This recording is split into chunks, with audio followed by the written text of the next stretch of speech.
성도 여러분 안녕하십니까? 10월 4일 수요일 묵상과 기도의 시간을 시작하겠습니다. 하늘의 은총이 오늘 우리들의 모든 일들마다 풍성하게 내리기를 축복합니다. 주님께서 주시는 은총의 말씀은 열왕기상 12장 12절로부터 24절의 말씀입니다. 3일 만에 여로보암과 모든 백성이 르호보암에게 나왔으니 이는 왕이 명령하여 이르기를 3일 만에 내게로 다시 오라 하였습니다. 왕이 포악한 말로 백성에게 대답할세 노인의 자문을 버리고 어린 사람들의 자문을 따라 그들에게 말하여 이르되 내 아버지는 너희의 멍에를 무겁게 하였으나 나는 너희의 멍에를 더욱 무겁게 할지라.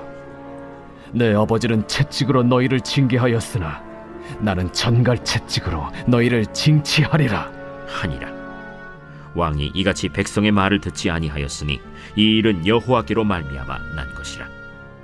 여호와께서 전에 실로 사람 아히야로 느바세 아들 여로보암에게 하신 말씀을 이루게 하심이더라. 온 이스라엘이 자기들의 말을 왕이 듣지 아니함을 보고 왕에게 대답하여 이르되 우리가 다윗과 무슨 관계가 있느냐? 이새의 아들에게서 받을 유산이 없도다. 이스라엘아, 너희의 장막으로 돌아가라. 다윗이여, 이제 너는 내 집이나 돌아보라 하고 이스라엘이 그 장막으로 돌아가니라. 그러나 유다 성읍들에 사는 이스라엘 자손에게는 르호보암이 그들의 왕이 되었더라.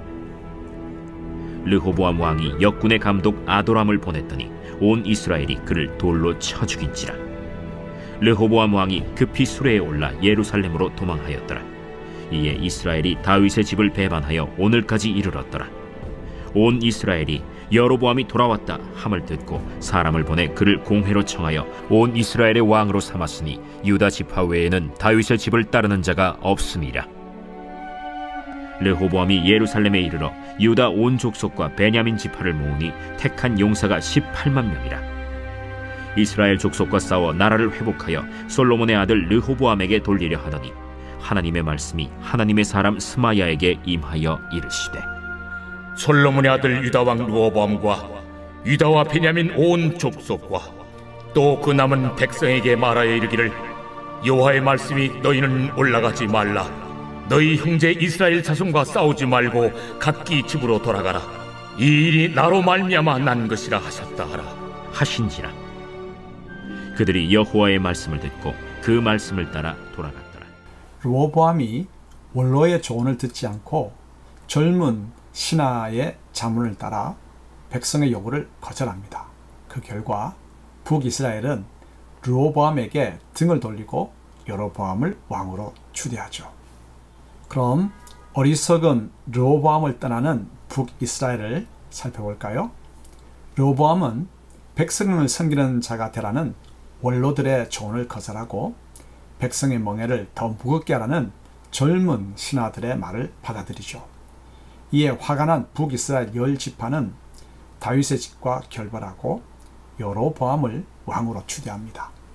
이로써 이스라엘은 북이스라엘과 남유다로 분열되고 말죠.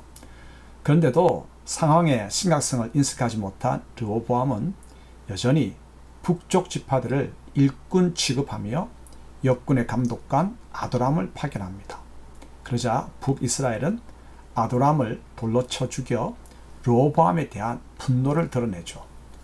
놀란 르호보암은 급히 예루살렘으로 도망치고 군사 18만 명을 모아 전쟁을 준비합니다.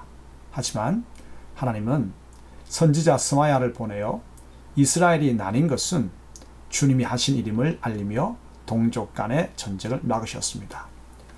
먼저 우리가 깨달아야 할 교훈은 모든 일을 주관하시는 분이 하나님이시라는 점입니다. 주님은 르호보암이 젊은 자들의 어리석은 조언을 따르도록 내버려 두셨다가 동족 간의 전쟁을 막으셨습니다. 하나님은 그냥 두기도 하시고 적극 개입하기도 하시죠. 모든 일을 하나님의 뜻을 이루기 위해 방편으로 삼으십니다. 오늘 내 삶에 하나님은 어떤 부분은 그냥 두시고 어느 영역은 개입하시는가? 알겠습니까? 방치와 개입 모두가 주님의 이끌어 가시는 방편임을 인정하십니까? 모든 일을 주관하시는 주님의 손길을 볼 수 있는 사람이 믿음과 지혜가 있는 사람이죠. 르호보암은 북쪽 지파의 반란을 진압하여 이스라엘의 분열을 막고자 합니다. 그래서 18만 명의 군대를 모아 싸우고자 하였죠. 하지만 하나님께서 아마샤 선지자를 통해서 형제간에 싸우지 말고 남과 북으로 나누어진 상태로 있게 하셨습니다. 말씀을 떠난 삶과 우상숭배의 결과는 분열이죠. 그러므로 이스라엘의 하나됨을 유지하기 위해서는 북이스라엘을 진압해야 하는 것이 우선이 아닙니다. 외형의 문제를 진압하는 것이 먼저가 아니라 영적 회개가 먼저이지 않겠습니까? 자신의 오만을 꺾어야 하고 내 삶에 만연한 우상숭배를 깨뜨려야 합니다. 어떤 면에서 나는 오만한가요? 우리는 어떤 우상을 숭배하고 있습니까? 이제 우리는 어떻게 해야 할까요? 기도하겠습니다. 하나님 아버지, 말씀을 떠나 내 좋을 대로 행하며 하나님을 떠나 우상에게로 향한 걸음의 결국은 깨어짐이요 분열입니다. 급하게 진압하려고 나서지 않고 깊이 우리 자신을 돌아보게 하소서. 진압해야 할 대상은 바로 나의 거만입니다. 깨뜨려야 할 것은 내가 의지한 우상입니다. 우리에게 닥친 문제 앞에서 주님이 왜 이렇게 이끄시는지 깊이 돌아보며 회개하게 하옵소서. 예수님의 이름으로 기도합니다. 아멘. 말씀 앞에서 경외함으로 주께